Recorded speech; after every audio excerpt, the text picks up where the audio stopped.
Bora lá, galera, ver o Mauro César Pereira falando sobre o balanço do Corinthians, usando o Flamengo como exemplo. Fica até o final do vídeo que eu também vou dar minha opinião ao decorrer do que o Mauro César vai falar. Não se esquece de curtir o vídeo e de se inscrever no nosso canal, na moral, no canal da Jovem Pan também. Bora começar. Esgoto, debaixo da terra, né? Você tem que valorizar esse tipo de trabalho. Então, por isso que tem que esperar um pouco o número. Nem mas contando o título. Tem um número aí que é muito interessante, né? Reduziu a dívida um pouquinho, né? Nesse ritmo, em 607 anos o Corinthians era a dívida dele, né? 607. Então. Tá bom, né? Tá bom, a dívida continua se for esperar, Mauro. 1 bilhão. Eu nunca vi um clube que 2 anos seguidos ele comemora. Tem gente comemorando. Pô, esse cara é debochado, né, velho? Tem gente comemorando. Tem o Corinthians achando legal. Que a dívida ficou estacionada, batendo na casa de 1 bi, que é mais do que o clube fatura durante o ano. O clube continua devendo mais. E não tem um estádio nessa conta. Não tem um estádio. Esse é o balanço do clube. E o estádio vive com essa história de protelar pagamento. Não, negocia, paga depois. Ano que vem começa a pagar, fica para outra gestão. Ou você tem a dívida do estádio. Como é que paga o estádio? O dinheiro tem que sair do clube. Como é que você paga as contas do clube? Tem que sair do clube. É o Corinthians que tem que gerar essa receita. Isso é assustador. E o paralelo que podemos traçar com essa questão do balanço do Flamengo, que reduziu mais a dívida, bateu mais de 1 bilhão de faturamento, aparece tem um ranking da Deloitte lá dos 30 maiores faturamentos, o Flamengo estaria lá entre os 30. Seria o único, junto com o Ajax e o Benfica, seriam 3 times que não fazem parte das 5 maiores ligas: França, Itália, Espanha, Inglaterra e Alemanha. Ou seja, é um faturamento europeu de um clube que ganha em reais, exceto quando negocia com times da Europa. E por que eu acho que é importante frisar? E é por isso que está sendo competitivo nesses últimos anos, né, velho? Dos números do Flamengo. O Corinthians, se bem gerido, tinha obrigação de estar no patamar do Flamengo. Exatamente. É óbvio isso. Exatamente. Porque tem uma torcida também muito grande. Se a do Flamengo é maior, é mais nacional, do Corinthians está concentrada em São Paulo, onde há maior poder aquisitivo, né? A renda per capita mais alta e tudo mais, o que de certa forma dá uma equilibrada. Então os dois tinham que estar ali batendo junto ali. 1 bilhão e 50 o Flamengo, 1 bilhão e 30 o Corinthians. E tem uma outro vantagem, 1 bilhão Mauro. e 80 o Corinthians, 1 bilhão e 70 o Flamengo. Seria a lógica. O Corinthians tem um estádio. Você pode arrecadar muito mas não mais. tem. Não, sim, mas você pode arrecadar com outras, Quem tem é o Palmeiras. com outras coisas ali dentro do estádio muito mais do que o próprio Flamengo. Sim, mas o estádio não gera tanta receita, não tem eventos como tem o Allianz Parque. É isso aí. É um projeto que não está numa região também tão rica do ponto de vista de poder aquisitivo das pessoas que vivem na região. Distante do centro. Exato, é uma região mais pobre, vamos falar português claro, do que onde está o Palmeiras. É só pegar o IDH de Itaquera, o IDH ali da região da Pompeia, ali, Perdizes, etc. Né? Então, o que acontece? O Corinthians, ele ser bem gerido, o Corinthians tinha que estar ali brigando junto com o Flamengo. E o Palmeiras também ali junto, porque deu essa virada também. Mas não, fatura menos, a dívida é grande, não sai do lugar, contrata jogador, não ganha título, não está ganhando nada, não ganha título. Quer dizer, nem é que estou endividando, mas estou ganhando vários títulos. Não, está se endividando, mantém a dívida. Eu acho isso assim, assustador. E acho mais incrível a quantidade de torcedores do Corinthians que, apesar do Cruzeiro ter lançado o verbo cruzeirar, né, não se assustem com isso. Tipo, por que estão fazendo com o meu clube? Por que essa dívida não cai? Por que ninguém consegue resolver? O que está acontecendo afinal? Porque, infelizmente, o torcedor tá mais preocupado em ganhar título, velho. E esses caras usam muito bem de montar um elenco bem montado, de ter jogador como o Renato Augusto para jogar esses problemas para debaixo do tapete. É óbvio que o Mauro César, ele exagera bastante em algumas coisas que ele fala, mas outras ele tem razão, não tem como discordar. Não, eles estão com raiva de mim agora. Vários estão com raiva de mim, certamente. Estão assistindo a gente e estão me xingando. Esse flamenguista, não sei o quê, bababá. Se eu quisesse o mal do Corinthians, amigo, eu ia falar assim, ó, palma, Vanderlei assim, esse balanço do Corinthians, ó, como diria o Vanderlei, ó, ia bater palma. Sensacional. Reduziu a dívida, gente. Superávit, vamos lá, agora vai. Não, eu estou mostrando o contrário. Eu não preciso ser especialista em finanças para entender, é só fazer conta. Só fazer a conta, a redução de dívida é mínima. Um clube com potencial desse, gente. O Corinthians tinha que estar junto com o Flamengo ali duelando centavo por centavo para ver quem é o maior faturamento, quem é que ganha mais, quem pode... Mas só lembrando também que, embora o Duílio tenha sido diretor esportivo e fez cagadas, essa dívida foi deixada para ele. Então é muito melhor um déficit de 2 milhões na dívida do que déficit nenhum e um aumento das dívidas, o que o Andrei Sanches fazia. Mas eu acho que os dois tem bastante controvérsias ali e infelizmente foi esse grupo que lascou nosso time, né? Pode contratar jogador por 15 bilhões de euros na Europa. E seria o padrão. E o Corinthians, há alguns anos, ele estava por cima e o Flamengo lá atolado em dívida com uma gestão horrorosa. Como é que eles conseguiram transformar o clube? Isso que me impressiona. Porque se os dois estivessem na lama juntos e de repente o Flamengo reage, não, um reagiu, o outro, um fez o tratamento para sair da doença, o outro ficou no mesmo lugar, não fez o tratamento. Mas não, um estava em cima, o outro está embaixo, os papéis se inverteram. É realmente impressionante, impressionante. E eu acho que quando chegar, como eu disse, Vanderlei, as análises, a gente vai ver isso aí, que a dívida não foi reduzida, você vai conseguir pensar alguns números favoráveis, sempre é possível. Como diz Lúcio de Castro, sobre tortura, os números dizem qualquer coisa. Então alguém pode pegar esses números e fazer ali uma interpretação positiva. Mas o cenário é esse, o clube não tem. Não, dá pra fazer uma interpretação positiva. Se o cara pegou o clube com 989 milhões de dívida e diminuiu para 900 milhões, poxa, por mais que tenha, em 3 anos, a galera pensa assim, não, dá pra ter diminuído mais, mas muitas das vezes não dá. Tem as contas do clube, folha salarial, manutenção de estádio, manutenção de CT. É difícil. E ainda você tem um clube que não fatura tanto como Flamengo e Palmeiras têm faturado. Então dá para você ter essa análise se você for um cara minimamente com uma certa paciência. Mas também é válido as críticas do Mauro César. E isso tudo é sem o estádio. É sem o estádio. Ainda tem o estádio, que é uma dívida que o valor ninguém sabe qual é. Ninguém consegue. Alguns tentam estimativas para se aproximar e tudo mais, mas não consegue. É incrível.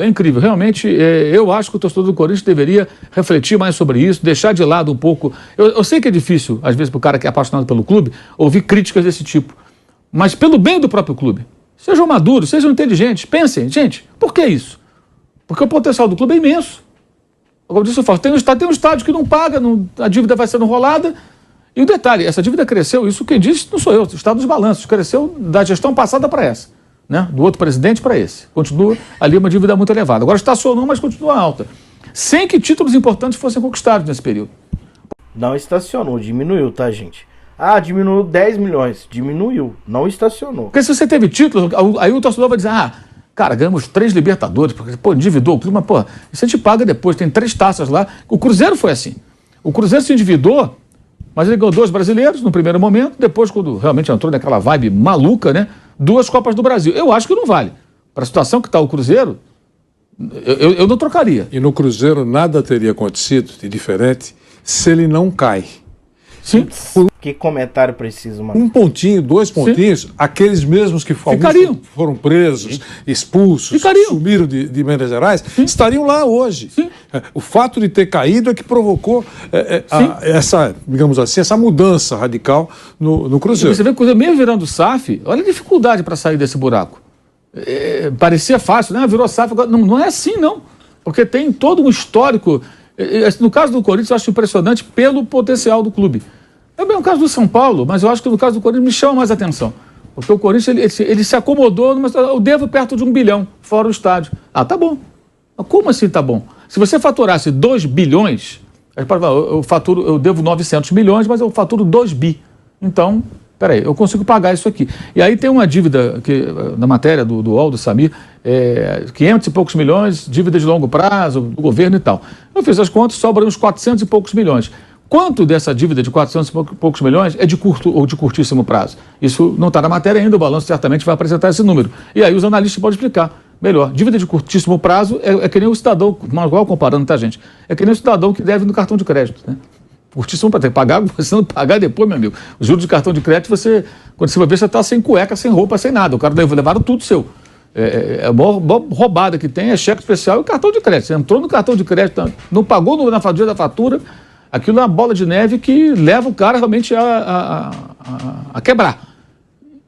Qual é o tamanho da dívida de curto prazo? Isso a gente vai saber adiante. Porque são 400 milhões. Se forem muitos, né? Essa é a pegadinha porque você tem que pagar amanhã, é um pipinaço. Agora, as dívidas, eu acho que todos os clubes têm isso, e acho normal,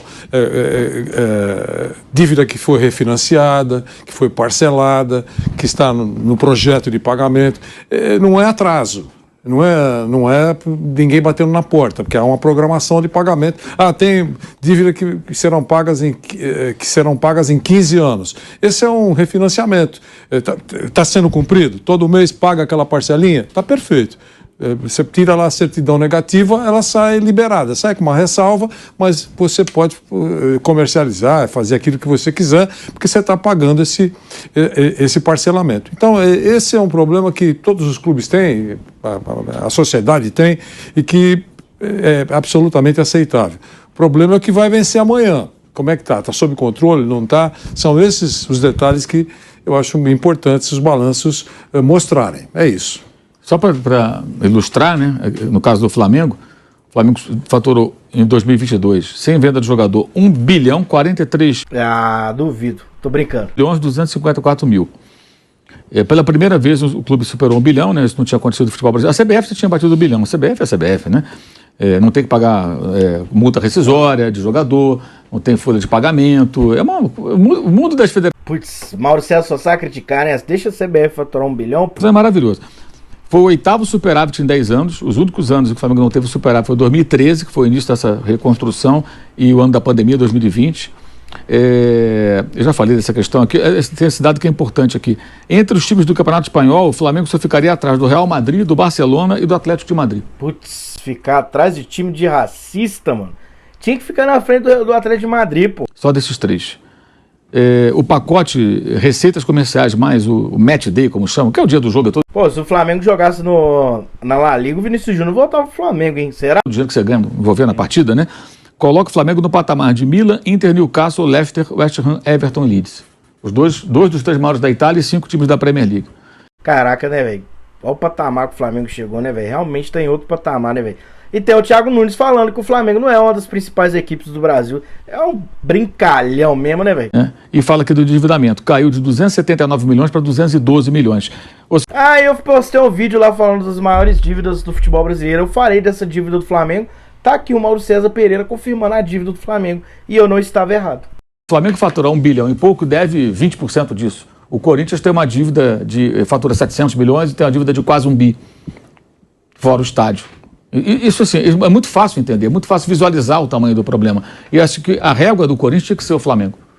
Eu tenho que estar no patamar desses caras, eu acho. O Corinthians é timão, filho. Você não vê muita gente aí que compra casa, mas não tem dinheiro pra pagar a casa e vai daquele jeitão. Deixa o pau quebrar, deixa o pau torar. Qualquer gestor do Corinthians deveria pensar assim. Brincadeira, tá, gente? Brincadeiras, hein?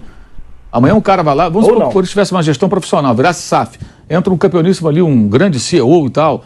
Qual é a meta que ele tem que ter? A gente falou agora das concorrências das empresas e tudo, né? O X9, quando vaza informação. Não, a meta tem que ser, eu tenho que passar esse cara. Esse cara, todo respeito, o Corinthians não tem que mirar para estar no patamar de outros clubes aqui do futebol brasileiro. Ele tem que mirar para estar brigando com o Flamengo, que são as maiores torcidas. E o São Paulo deveria... Análise perfeita. Ele cita o São Paulo. Pra mim, é os 3 clubes aí. O Palmeiras deu sorte lá, né? Com o Paulo Nobre. Tem o Vasco também, que é a 5ª maior torcida, se eu não me engano, do Brasil. Esses 5 caras. Eles têm que ser a potência do futebol brasileiro, com todo respeito aos outros, né? Pelo Fazer a contexto. mesma coisa também, tá ali brigando junto ali com o Palmeiras, Flamengo, Corinthians. E o Vasco não fala que o Vasco entrou numa situação que não tinha mais saída, né? Só virando SAF mesmo para ver se consegue ser competitivo. Caralho, esculacho, hein? Porque acabaram praticamente com o Vasco. São as 5 maiores torcidas, né? Com as suas características, né? Viu a leitura do Caporal? O Vasco tem uma torcida muito nacional, o São Paulo tem uma torcida muito grande, o Palmeiras também, o Corinthians tem a 2ª maior, concentrada em São Paulo, onde está... Nacional também, não é só em São Paulo, tem muito torcedor em Londrina, muito torcedor no Nordeste, o nacional. poder aquisitivo. Esses clubes todos deveriam estar, não é só Flamengo e Palmeiras, deveriam estar todos eles e outros também, brigando ali, saudáveis financeiramente, fortes, né? Para poder contratar, pagar em dia e tudo mais, mas não é assim. O faturamento do Flamengo é tão É isso, galera. Então, não se esquece de curtir o vídeo, assistir os vídeos que eu vou deixar no lado aqui. Eu vou colocar um vídeo aqui do Marcos Uchoa falando por que a França tem a seleção, aproveitou melhor os talentos na sua seleção do que a nossa seleção brasileira. Então dá uma moral se inscrevendo para acompanhar os vídeos próximos que a gente vai estar trazendo aqui. Valeu, falou!